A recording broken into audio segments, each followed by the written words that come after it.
This week on Ask Brother Casey, our question comes from a number of high schoolers discerning a vocation. And they ask, I'm too young to join the Friars now, but what should I do to prepare? As someone who joined the Friars right out of college, I'm a big supporter of young vocations. But my recommendations may surprise you.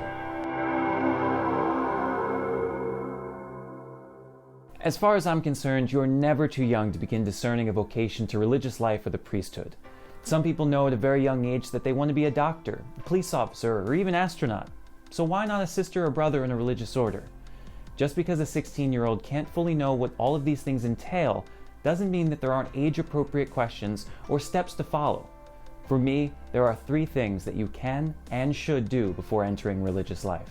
Number 1, be an active member of the Catholic Church for at least 3 years. The first may seem pretty obvious, but I've seen more than a few people skip this step. Before you can fully commit yourself to the church or stand in as a leader of it, you have to learn what it means to be an active adult member of the faithful. 3 years as a minimum gives you the opportunity to complete the whole lectionary, attend the Easter Vigil a few times, immerse yourself into a number of apostolates, and really to know what the average Catholic needs in his or her life. I talk to some and they're just on fire. They can't wait to be priests or religious. And I get that, and I want to encourage that. But sometimes you need to know what it means to follow before you can effectively lead. In my opinion, you will be a much better minister, listener, whatever, if you just take the time now to know what the church actually needs. Number 2, live on your own for a little while. The second one goes hand in hand with the first and is an absolute essential if you plan on living in community. What I mean by this is not that you have to live alone, but live independently. As nice as it can be to live at home with family, that safe place where you're comfortable with the people that accept you for who you are, people learn a lot more about themselves when they're in charge of their own lives, pay their own bills, live with people who are different from themselves, and really are responsible for their own actions. A lot of our life is philosophy and theology, but trust me, learning how to take care of yourself and live with other people will get you much farther in religious life than knowing everything you can about the church. Number 3, date. You heard me right. Date. Enter a committed relationship with someone.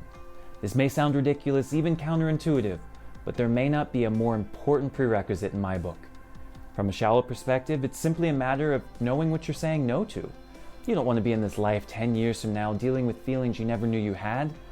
That's very unhealthy. But there's something much more to it than that. Being in a relationship with someone, even if it's not super serious, teaches us how to be vulnerable with another person, develops an attitude of selflessness, and challenges us to love in ways we never knew we could. Some people think that taking a vow of chastity means leaving our old lives behind and not loving anymore. That's ridiculous. Sure, I don't love people in the same way or show it in the way I used to, but this entire life is about learning to love people and be in relationship with them. If I can't be vulnerable, act selfless, or show affection towards others, this life just ain't gonna work.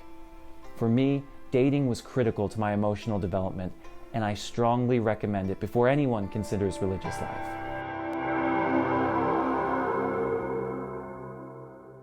This question came from about a half dozen people who messaged me on Facebook, and the next one could come from you. If you have a question, leave in the comments or send me a message. For previous questions, check out my page where you can subscribe to the channel. And if you're looking for some deeper reflections on faith, check out my blog at breakinginthehabit.org.